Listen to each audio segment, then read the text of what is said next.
ஸ்ரீ குருவாயூரப்பன் திருவடிகளே சரணம்.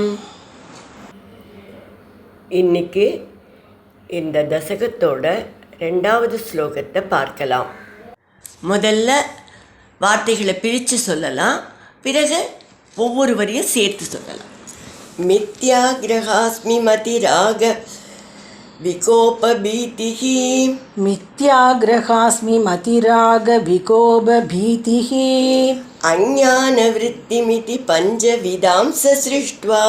அஞ்ஞானவிருத்திமிதி பஞ்சவிதாம்ச ஸ்ருஷ்ட்வா. உத்தாம தாமச பதார்த்த விதானதூனக.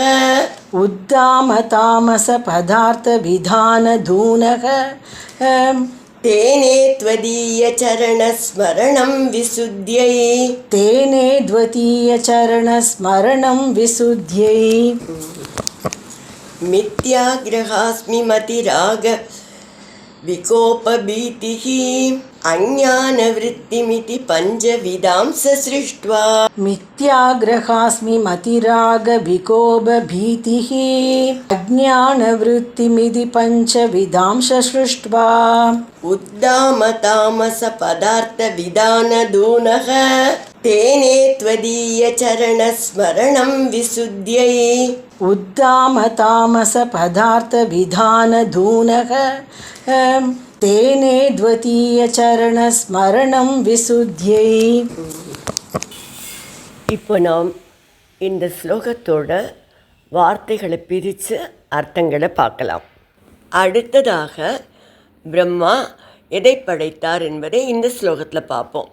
சக அந்த பிரம்மா மித்யாகிரக அறிவு மயக்கம், உடலே ஆத்மா என்று தவறாக புரிந்து கொள்ளுதல், அதையும் அஸ்மிமதி அகங்காரம், ராக விகோப பீதி, ராகன்னா அட்டாச்மெண்ட்டு அல்லது டிசையர், கோபம் நமக்கு தெரியறது கோபம், விகோபனா கோபம், பீதி அப்படின்னா பயம், அஞ்ஞான விருத்திம் இந்த அஞ்சும் அஞ்ஞானத்தை கொடுக்கக்கூடிய செயல்களை, பஞ்சவிதாம் 5 விதமான இந்த 5 விதமான உணர்வுகளை சிருஷ்டுவா சிருஷ்டி பண்ணி, உத்தாம தாமச பதார்த்த விதானதூனக இப்படி தாமச குணங்களை உடைய பதார்த்தங்களை சிருஷ்டித்து விட்டேனே அப்படின்னு பிரம்மா வருந்தினாரா.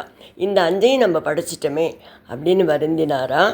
அது வருந்திட்டு அவர் என்ன பண்ணுறாருனா, விசுத்தியை தன்னை தூய்மைப்படுத்தி கொள்வதற்காக த்வதீய சரண ஸ்மரணம் உங்கள் திருவடி தாமரைகளை ஸ்மரணம் தேனே செய்தார்.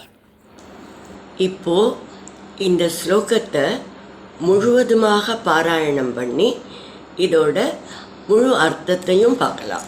மித்யாகிரகாஸ்மி மதிராக விகோபபீதிஹ. அஞ்ஞானவிருத்திமிதி பஞ்சவிதாம்ச ஸ்ருஷ்ட்வா. உத்தாம தாமச பதார்த்த விதானதூனக.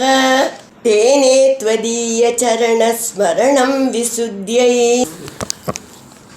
பல வகையான உயிரினங்களை படைத்த பிறகு பிரம்மா பஞ்சவிதமான மனநிலை, அதாவது உணர்வுகள், எமோஷன்ஸ்லாம் சொல்லுவோம் இல்லையா, அந்த மாதிரி அஞ்ஞான விருத்திகளை சிருஷ்டித்தார் என்று கூறுகிறார் பட்டத்ரி. இந்த 5ம் என்னென்ன? மித்யாகிரக அறிவு மயக்கம், அஸ்மிமதி அகங்காரம், ராக அட்டாச்மெண்ட் அல்லது டிசையர் அதாவது ஆசை, விகோப கோபம் கொள்வது, பயம் பயப்படுவது, இந்த 5 எமோஷன்ஸ் 5 விதமான பாவங்களை படைக்கிறார். மித்யாகிரகம்னா என்ன? உடலே ஆத்மான்னு தவறாக புரிஞ்சுக்கிறது. இப்போ ஒருத்தர் நம்மக்கிட்ட நான் நல்லா சாப்பிட்டேன் அப்படின்னு சொல்கிறார். சாப்பிட்டது சரீரம், நான் என்பது ஆத்மாவை குறிக்கிறது. இங்கு ஆத்மாவை சரீரமாக அவர் பேசுகிறார்.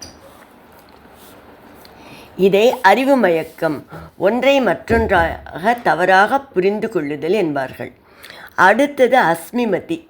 அஸ்மிமதினா அகங்காரம், நான் எனது என்ற உணர்வுகள் அதிகமாக இருத்தல், ஈகோன்னு சொல்லுவோம் இல்லையா அது. ராக அப்படின்னா ஆசை, அட்டாச்மெண்ட். விகோப என்றால் கோபம், பீதி என்றால் பயம். உடம்பே ஆத்மாங்கிற தவறான எண்ணம் அகங்காரங்கிற நானே எல்லாம், எனக்கே எல்லாம்ங்கிற பாவத்தை ஏற்படுத்துறது. இது எல்லாம் எனக்கே வேணுங்கிற அளவற்ற ஆசையையும் ஏற்படுத்துறது. ஆசை நிறைவேறாத போது கோபம், நிறைவேறினா கிடைச்சதை இழந்துருவோமோங்கிற பயம். இந்த அஞ்சும் அஞ்ஞானத்தால் வருபவை, அஞ்ஞானத்தை ஏற்படுத்துபவை. இந்த 5 பாவங்களையும் படைக்கிறார். ஆனால் படைச்சிட்டாரே தவிர பிரம்மாவுக்கு இதை படைச்சதில் வருத்தம் ஏற்பட்டுடுறது. அடடா, இப்படி தமோகுணம் மிகுந்த பாவங்களை நம்ம படைச்சிட்டோமே அப்படின்னு பశ్చాதாபப்பட்டு ரொம்பவும் வருத்தப்படுறார். அதுக்கப்புறம் பிராயச்சித்தமாக பகவானோட திருவடிகளை தியானிக்கிறார் என்று பார்க்கிறோம்.